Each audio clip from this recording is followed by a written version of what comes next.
So now let's proceed for the nature and characteristics of learning. I have here 9 characteristics and nature of learning. First, learning is the change in behavior. Yes, as what we have said, na malalaman natin yung isang bata or isang estudyante kung siya ay natututo if there is a change in behavior. Kung mayroon kang gusto along the way, pagsikapan mo and be ready for any obstacles that you've been encounter on your journey. And every day of your life, maraming mga special event na nangyayari. Malalaman natin yan, for example, if that particular student or learner changed his or her behavior. Tingnan na lang natin yung nag-aaral tayo from grade 1 to grade 6. Diba? Mayroon talagang behavior na nagbago doon. Accordingly to the level of it. Or halimbawa na lang yung paggamit natin ng po at opo. Behavior ng bata na hindi siya gumagamit ng po at opo. But along the way, napapractice niya at natututunan niya na gumamit ng po at opo. Kasi parang stick on his or her mind na mali yung hindi paggamit ng po at opo. So therefore, learning is the change in behavior.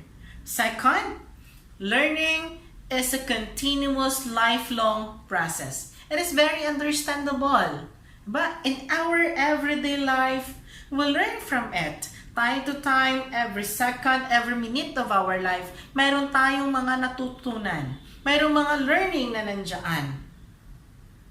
Kahit saan man tayo mapunta, there's always be a lifelong learning process. And third one, learning is a universal process. Yet, yes, it is a universal process because every human has the capacity to learn. From our very young age, from our 0 months, we learn or we are trying to learn na.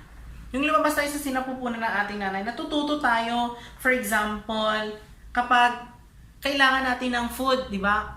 Umiiyak tayo until our mother feed us. Right? And then, natututo tayong magsalita, natututo tayong lumakad, and we are imitating them. And fourth, learning is purposive and goal-directed.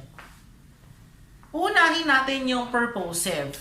Learning is purposive or mayroong purpose yung mga learning natin. Why is it so? We are learning for a certain purpose. For example, we go to school to finish our degree. Diba? Kailangan natin magtapos. Kasi may purpose tayo. Ang purpose natin is maging teacher tayo. So, kailangan natin tapusin yung yung bachelor's degree natin.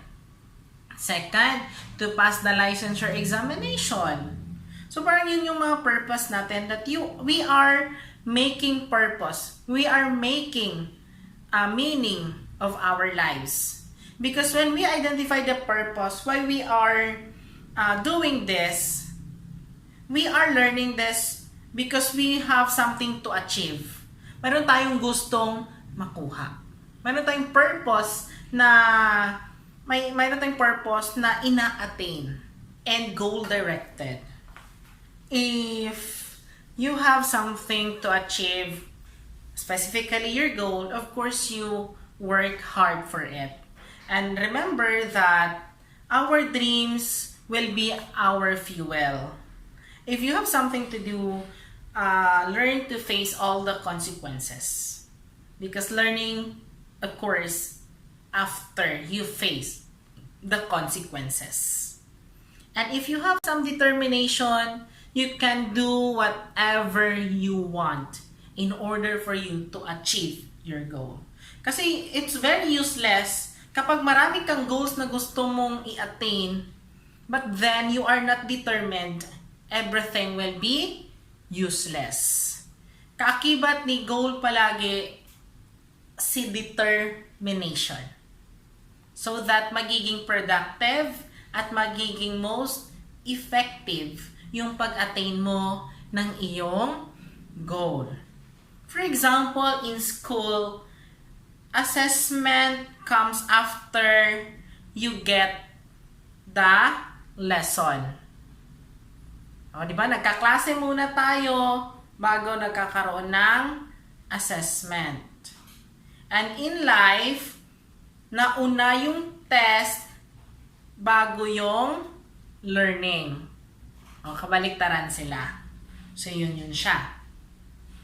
And number 5, learning involves reconstruction of experiences. When you learn something, we do not do the same mistakes. Di ba? Kapag nagkakamali na tayo noon, of course, hindi na natin uulitin sa ngayon. In this particular event, we are knowledgeable enough to avoid mistakes. Yan na yung tinatawag nating reconstruction of our experiences. God gave us the power of choice, and suffering is always an option. In number 6, learning is the product of activity and environment. You have to know that learning requires action.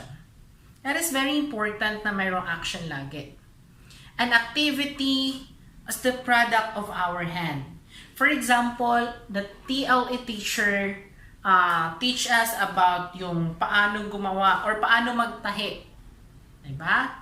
So ngayon, nakaproduce ako ng damit na natahi ko, but then, hindi ganon kaganda yung nagiging product.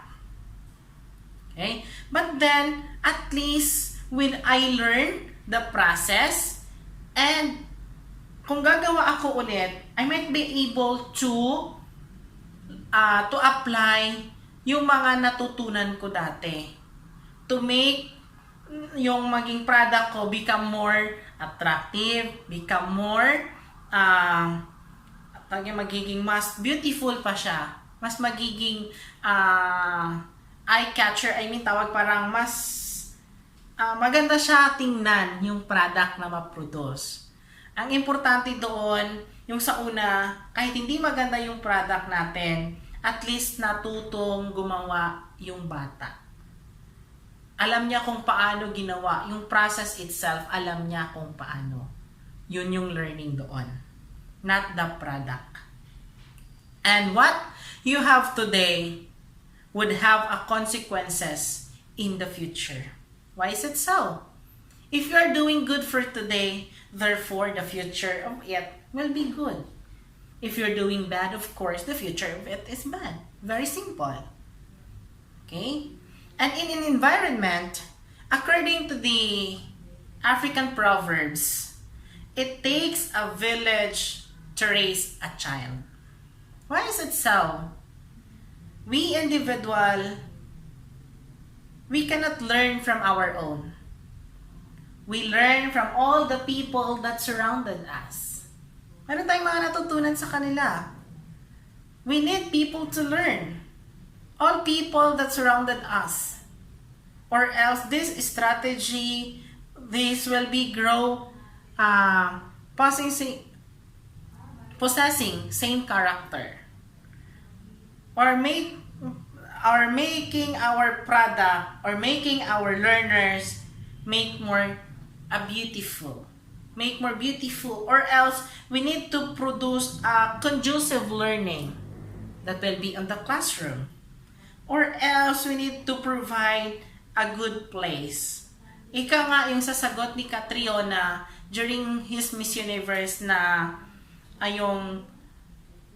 to teach people to be grateful, or to teach children to be grateful and have a smile on their faces. So kapag ganun yung mga natutunan natin, or kapag ganun yung nagiging environment, of course, mas maganda ang learning na ma-produce natin.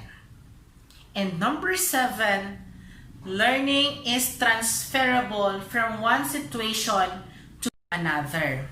Why is it so? Because the courses of life on the subject may mga similarities siya. For example, the language of science is mathematics. Marami tayong natutunan kapag maganda ang naging foundation mo on science. Therefore, expected ganun din ang magiging performance mo on mathematics. And the language of math is English. Kapag magaling ka sa math, asahan talaga na magaling ka rin sa English. Therefore, mayroong mga yung learning natin, napapasa siya in a particular situation. Okay?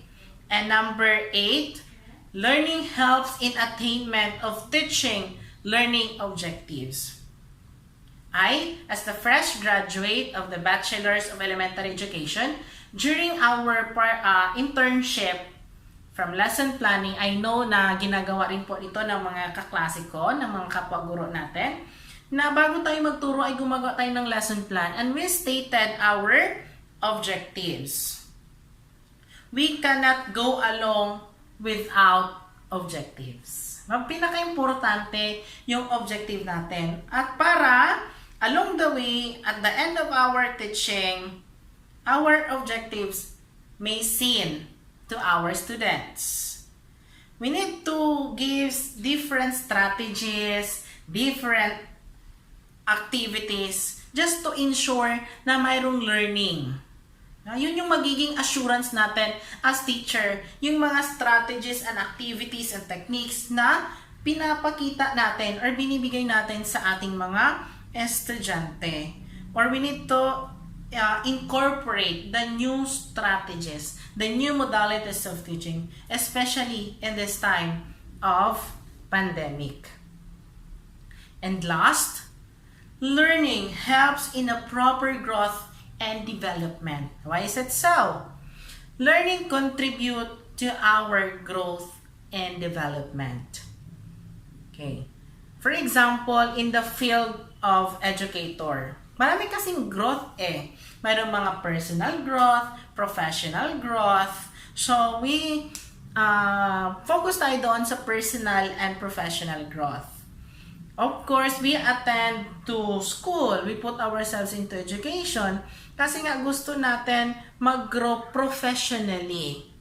So, ayun nga, sabi ko kanina, tapos natin ang bachelor's degree natin to pass the licensure examination or else na mag-take din tayo ng master's degree natin.